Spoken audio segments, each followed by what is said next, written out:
అనంతసాగర్ గ్రామంలో ఎప్పుడు లేని విధంగా ఈరోజు గ్రామ సభ నిర్వహించడం జరిగింది. మా గ్రామ ప్రజలందరికీ సర్పంచ్ చెప్పిన ఇట చాలా కింద కూర్చోబెట్టి నడి ప్రజారణ కూర్చోబెట్టి ధర్నా చేసినట్టుగా చేయడం జరిగింది.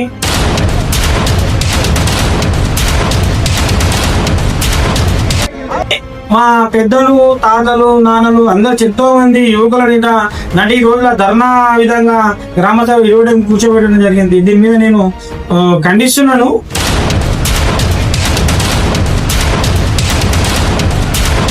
ఈరోజు సిగ్గు చేయడం అనిపించింది. ఎందుకంటే ఫస్ట్ టైం అందరు జనాలు కింద కూర్చొని సభ జరపడం చాలా బాధాకరమైన విషయం.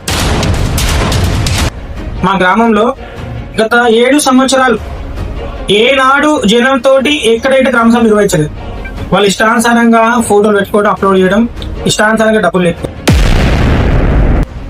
గ్రామ సర్పంచ్ గారికి అడుగుతున్నాయ్యా, 15 ఫైనాన్స్ డబ్బులు వచ్చినాయి, మిగతా డబ్బులు అకౌంట్ లో పడ్డాయి కాబట్టి దీని మీద గ్రామ ప్రజలకు ఉపయోగపడ్డట్టు ఉన్నాడే.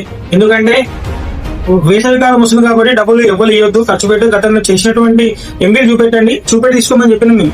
కానీ ఇష్టానుసారంగా సర్పంచ్, ఉప సర్పంచ్, సెక్రటరీ ముగ్గురు ఇష్టానుసారంగా చెక్కు రాసిచ్చి ఇవ్వడం జరిగింది, డ్రా చేయడం జరిగింది.